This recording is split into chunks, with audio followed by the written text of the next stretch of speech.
대신 죽어 주셔야.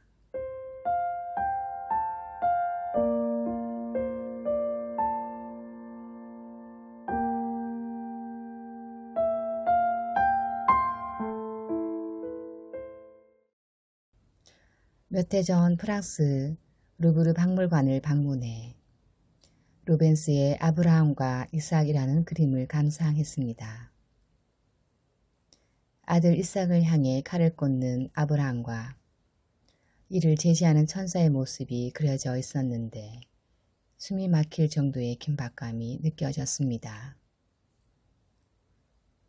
창세기 22장에 나오는 이 장면을 두고 혹자는 비윤리적인 하나님의 명령이지 않느냐며 의구심을 품기도 하고 아브라함의 순종이 대단하지 않느냐면서 아브라함의 믿음에 초점을 두기도 합니다.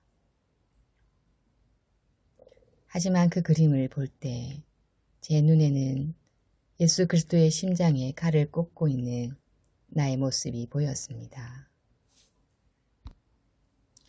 그래서 처음에는 슬펐습니다.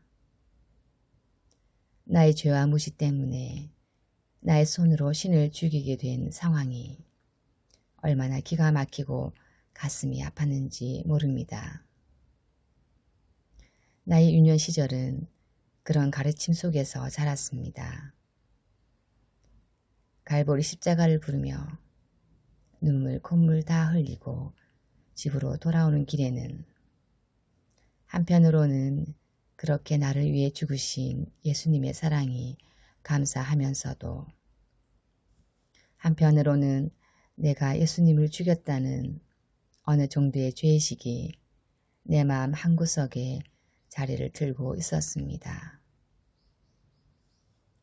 그러나 모든 인간이 죽은 상태로 태어난다는 절망적인 실존에 서서히 눈을 떠가면서 깨달은 것은 신이신 예수 그리스도가 나를 위해 대신 죽는 방법 외에는 내가 영원한 생명으로 살아나는 방법이 없다는 것이었습니다. 원래는 이래야 했습니다. 우리가 예수님께로 찾아가 예수님께 요청을 해야 했던 것입니다. 당신이 나를 위해 좀 죽어줘야겠습니다. 그것 외에는 다른 길이 없기 때문입니다. 라고 말이죠. 그렇습니다. 뻔뻔해 보이지만 우리는 하나님께 대신 죽어달라고 애원할 수밖에 없는 상황이었던 것입니다. 우리는 우리의 손에 칼을 들고 예수 그리스도의 심장에 칼을 꽂을 수밖에 없는 유일한 구원의 길을 갖고 태어난 것이었습니다. 하나님의 입장에서 보면 자살이요. 인간의 입장에서 보면 살해에 해당하는 이 무시무시한 범죄를 초월해가며 우리는 유일한 구원의 길로 들어서게 된 것입니다. 그런데 더욱 놀라운 것은 하나님 입장에서도 우리의 손에 죽임을 당하신 것을 기뻐하셨다는 것입니다. 그러지 않고서는 하나님의 공의를 만족시키며 우리와 하나가 될 수 있는 다른 길이 없었기 때문입니다.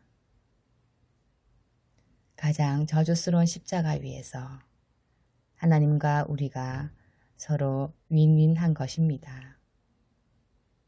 가장 수치스러운 십자가 위에서 하나님은 우리와 하나가 되었고 우리는 하나님의 영원한 아들로 살아나게 된 것입니다. 이것이 베드로가 예수님이 십자가를 지는 것을 막아섰을 때 예수님이 베드로를 책망한 이유입니다. 예수님이 십자가를 지고 죽으셔야지만 예수님도 살고 베드로도 사는 유일한 길임을 베드로가 깨닫지 못하고 있었던 것입니다.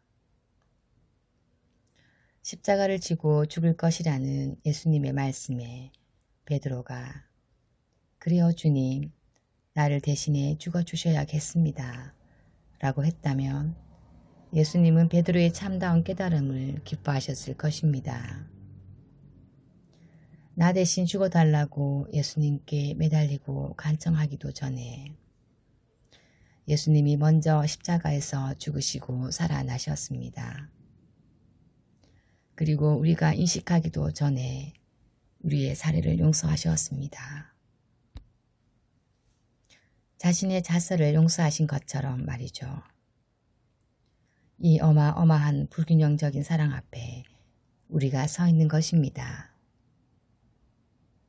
칼을 내리꽂는 아브라함을 볼 때, 그리고 십자가를 볼 때 이제는 눈물을 거두고 그것이 하나님과 우리가 모두 살아나는 유일한 길이었음을, 그리고 그것이 완성되어 우리가 주님의 참된 자녀가 되었고 이 땅을 살아가는 동안 하나님 나라를 통치하는 법을 배워나가고 있는 것임을 하루하루 기뻐하고 기도하고 감사하는 시간들이 되길 바랍니다. 아멘.